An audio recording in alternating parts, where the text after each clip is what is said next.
Welcome to Whisky.com, where fine spirits meet. My name is Horst Lüning. I'm the master taster of Whisky.com, and today we have a very rare and special bottle here in my cask. Well, it's not that rare, but it was never produced before, I think. It's a single grain Scotch whisky made exclusively from malted barley. Single grain from malted barley? Shouldn't it be a single malt? No. In the year 2009, the new whisky regulations came up in Great Britain, and they said you have to produce single malt whisky on pot stills. In former times, you had the production method, pot stills or column stills, and the ingredients: grain, unmalted barley, unmalted cereals, even unmalted barley, and on the other hand, malted barley, and only malted barley would be the ingredient for single malt whisky.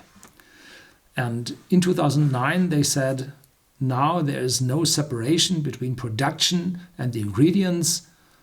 Single malt whisky has to come from pot stills, and the Loch Lomond distillery is one of the very few distilleries in Scotland which owns column stills and pot stills together under one roof.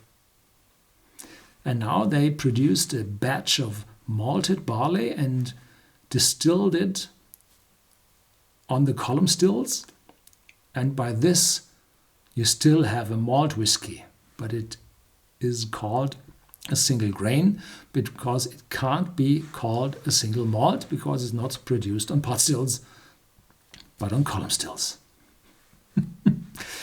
So with this experimental bottle, don't know how many bottles there will be on the market, you can find out the differences between the production on pot stills and the production on column stills. Typically, you have those single grains, but those are unmalted cereals. In Ireland, they are called, they have single pot still whiskies. That means all the whiskey is distilled on pot stills, but the ingredients might be malted barley and unmalted cereals, in particular unmalted barley.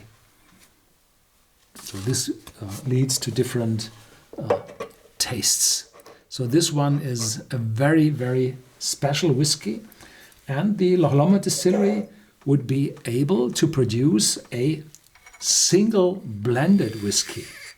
I think that's legally possible because they are able to produce single malt whiskey on their pot stills and single grain whiskies on their column stills, mix them together in a blend and call it single because it's had its origin in a single distillery. So this would be a single blended whiskey.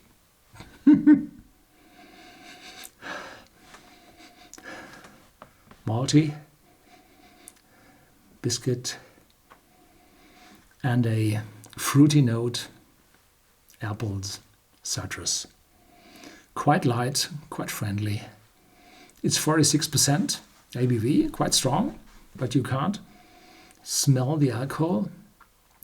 So it's highly and very good distilled, and it's slightly above 20 euros, dollars, pounds. Not very expensive, and for 46 ABV you get a lot. So it's quite straightforward, these fruitiness together with the maltiness. Yeah.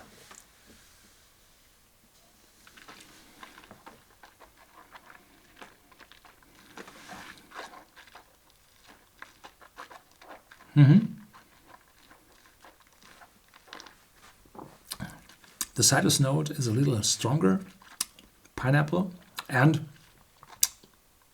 spiciness. Boah, where does this come from? Well, Loch Lomond has a huge amount of casks, produces a lot of grain whiskey, so there are refill casks available, and these deliver typically a lot of tannins and some deep spiciness.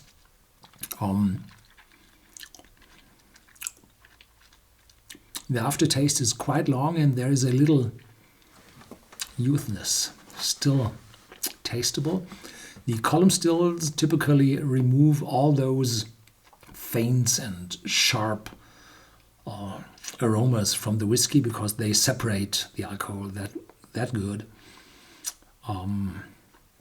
So I think this one is young, not too old, 3 to 5 years, but it is smoother than a young malt whiskey because from the production method. Yeah, quite interesting, quite innovative, and only possible because the legislation changed, as always. They tried to do better, but I think the result is worse because these experiments will not reach the connoisseurs because there's grain written on it and not malt, and everybody looking through the shelves said, grain, no, I'm looking for malt whiskey. That this is really a malt whiskey, malted barley in it, people typically will not read. I'm sorry about that. Thank you very much for watching. Stay tuned. There's more to come, as always.